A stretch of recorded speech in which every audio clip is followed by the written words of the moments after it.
ఆకాశంలో చందమామ ఎంత అందంగా ఉన్నాడో చూడండి. చాలామందికి చందమామ కనిపించవచ్చు. కొన్ని ప్రాంతాల్లో వర్షం పడడం వలన చందమామ కనిపించకపోవచ్చు.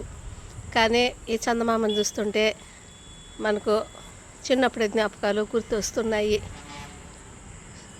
సాయంత్రము తొందరగా మనము హోంవర్క్ చేసుకొని అప్పట్లో కిరోసిన్ దీపాలు పెట్టి బుడ్డీలలో పెట్టేవాళ్ళు. అప్పట్లో కరెంటు ఉండేది కాదు. బాగా చదువుకునేసి సాయంత్రం పూట మనము తొందరగా అమ్మ పెట్టిన బువ్వ తిని అమ్మమ్మ నాన్నమ్మలతో బయట ఆరు బయట వెన్నెల్లో కూర్చొని వాళ్ళు చెప్పే కథలు వినేవాళ్ళం. వాళ్ళు రాజుల కథలు చెప్పేవాళ్ళు. మనము ఎలా ఉండాలి, ఎంత గొప్పవాళ్ళు కావాలి, ఎంత బాగా చదువుకోవాలి అని చెప్పేవాళ్ళు. పురాణ కథలు చెప్పేవాళ్ళు.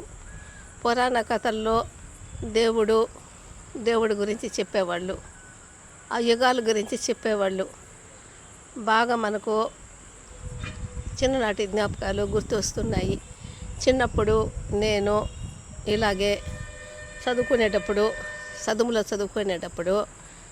నా ఫ్రెండ్ వాళ్ళ ఇంటికి చదువు దగ్గర వెళ్ళాను. వాళ్ళ ఇంటికి వెళ్ళినప్పుడు వాళ్ళు ఎంతో ప్రేమగా నన్ను చూశారు, బాగా చూశారు. మంచి బువ్వ పెట్టారు. బయట బాగా పరుపులు వేసి, తెల్లగా పరుపులు వేసి నీట్గా వాళ్ళ మధ్యలో నన్ను పడుకోబెట్టుకొని వాళ్ళు చక్కగా నాకు మర్యాద చేశారు. నేను మర్చిపోలేను. ఆ చిన్నప్పుడు ఆ ఊరిలో వాళ్ళు చూపిన ప్రేమానురాగాలు చాలా బాగున్నాయి. ఎంత బాగున్నాయంటే ఇప్పటికీ మర్చిపోలేం. ఈ చందమామను చూస్తే చిన్నప్పుడు అమ్మమ్మలు నాన్నమ్మలు గుర్తొస్తారు. చిన్నప్పుడు మనము వెన్న కుప్పలాట ఆడుకునే వాళ్ళము, దాగుడు మూతలు ఆడుకునే వాళ్ళము. అసలు బువ్వ కూడా సరిగ్గా తినేవాళ్ళం కాదు. బలవంతంగా మన వల్లే వచ్చి తీసుకొని పోయేవాళ్ళు మన పేరెంట్స్. ఈ చందమామ వచ్చేటప్పుడే మనకు హ్యాపీగా ఉంటుంది.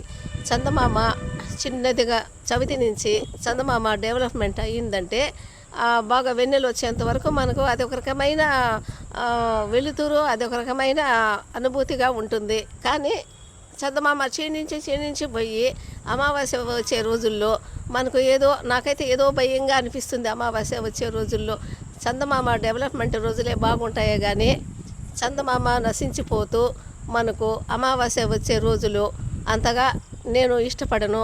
కానీ చిన్నప్పుడైతే అందరూ కలిసి చక్కగా ఆరు బయట వెన్నెల్లో ముగ్గులు, ఆ పేడేసే ఇంటి ముందరాలకి ముగ్గులు వేసి ఎర్రమన్ను పెట్టింటే ఎంతో అందంగా ఉండేది. ఆ రోజులు ఇప్పుడు రావు. కానీ తలుచుకొని బాధపడడం తప్పించి ఏమీ ప్రయోజనం ఉండదు.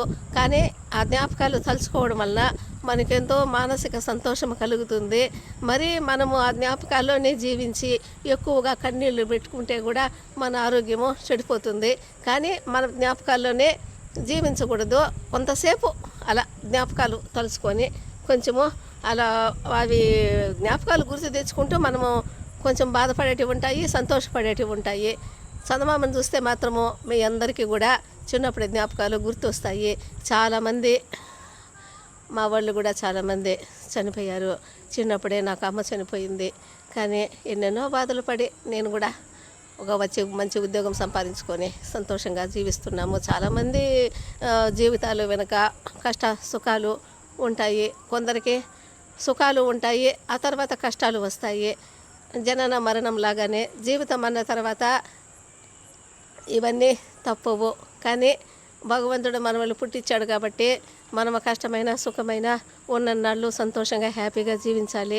ప్రతి ఒక్కరూ ఆనందంగా ఉండాలని, సంతోషంగా ఉండాలని నేను కోరుకుంటాను. మీరందరూ కూడా కొంచెం ఆరు బయట వచ్చి మిద్దె పైకి వచ్చి ఈ చందమామను చూస్తూ కొంచెంసేపు హ్యాపీగా సంతోషంగా గడపండి. సగం రాత్రుల్లో కూడా నేను మిద్దె పైకి వచ్చి చందమామను చూసి సంతోషపడతాను. చందమామ అంటే నాకు చాలా ఇష్టము. ఒకప్పుడు చందమామ బుక్కులు ఉండేటివి. ఆ చందమామ బుక్కులు కూడా ఇప్పుడు దాని ఓనర్ చనిపోవడం వలన మెడ్రాస్లో వాళ్ళు భైరవ దీపం సినిమా తీసిన తర్వాత చందమామకు సంబంధించిన వాళ్ళు లేకపోవడం వల్ల చందమామ బుక్ కూడా ఎప్పుడు నిలిపేశారు. చందమామ అంటే ఈ చందమామ అంటే ఆ చందమామ అని అనుకోవాలి. చందమామ ఎంత సంతోషమో చందమామ బుక్ కూడా అంత సంతోషంగా ఉండేది.